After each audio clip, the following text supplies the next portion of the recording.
Okay, Mr. Tyandaga, tell me, what do you see? Well, it kinda looks like two people having one epic staring contest. And I think the guy on the left's gonna win. I see. Alright, what do you see now?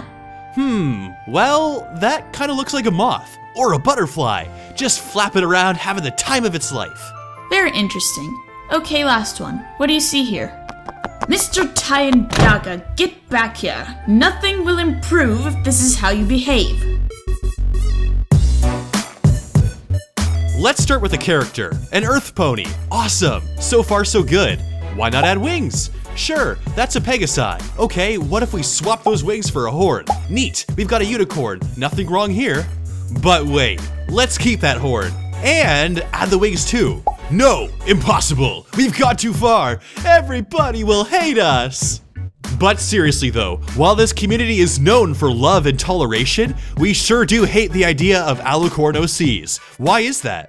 So in this video, I'm gonna explore the world of Alicorn OCs and ask why they've been given such a bad rap. Let's get into it. So, we have Earth, Pegasi, and Unicorns. These are the three main species, and we love them for what they are. But then, of course, we've got Alicorns, a sort of mixture of all three. These guys are seen as royalty in the show, and as of right now, there are only 5 that we know of.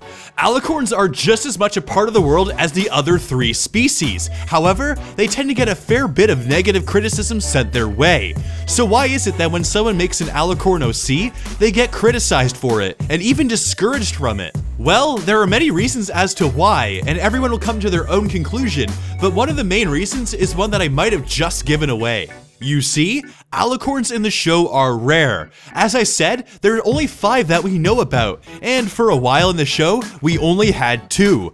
One of the most common complaints I've heard regarding Alicorn OCs is that because Alicorns are supposed to be rare, there really shouldn't be many, if any, other Alicorns. We don't feel there should be more, and on the surface, this is a fair assessment. However, when we're making OCs, one of the things we tend to not consider or even concern ourselves with is how many of a certain species others have made. If I come up with an awesome idea for an Alicorn OC, I'm not concerned with how many other Alicorn OCs are out there. It's my unique addition to the universe, and does not take into account every other instance of someone doing the same. In my honest opinion, I personally don't see this as a reasonable complaint. Yes, I understand that in the show, Alicorns are very rare and difficult to come by, but that sentiment should not carry over to an individual's creativity in the creation of a new character. If you have an awesome idea for an Alicorn OC, go for it. Just because many others have created their own Alicorn OCs, or that they're supposed to be rare, should not stop you from creating your own. Of course, oftentimes, OCs are created to represent oneself in the fandom and universe. It's the reason why I created my OC, and likely the reason why you created yours. However, many see it as a problem when you make your personal OC an Alicorn. Why is that? Well, remember, Alicorns in the show are considered royalty, and almost carry this living god status. They're extremely powerful, possess incredible abilities, and are very well respected among the other ponies. Creating an Alicorn OC to represent yourself is starting to look a little brash right now, isn't it? And hey, perhaps in some cases it is. After all, who wouldn't want to be royalty? Who wouldn't want to be powerful and respected by many? It's very enticing indeed. I think the problem that most people have with others when they make Alicorn OCs is the I'm better than you mentality that can sometimes rub off when dealing with them. Big egos can be tricky to manage as well as frustrating. And in my opinion, there is some merit to this complaint. However, that's not to say that the only reason for making an Alicorn OC is to feed a large ego, and I certainly don't want to get it confused that it is.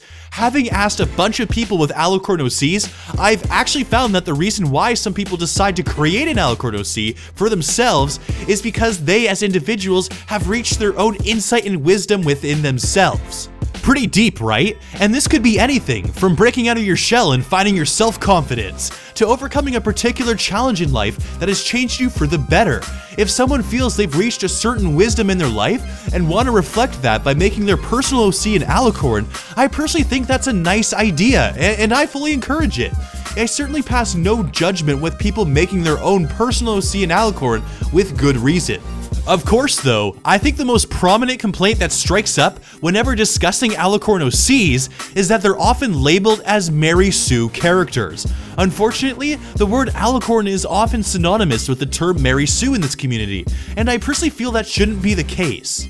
Yes, Alicorns are generally displayed as powerful, universally loved beings, and can come off as a bit Mary Sue-ish. However, I think that's a little unfair to label any and all Alicorn characters as Mary Sues, based purely off of their appearance. In my opinion, it's really more of a problem with bad writing and character development than it is a problem with Alicorns themselves. After all, not all Alicorn OCs are Luna's infinitely powerful and all-loved niece. Good writing can make a great character, regardless of what they are. Give your nearest Alicorn OC a chance. But now I want to hear from you.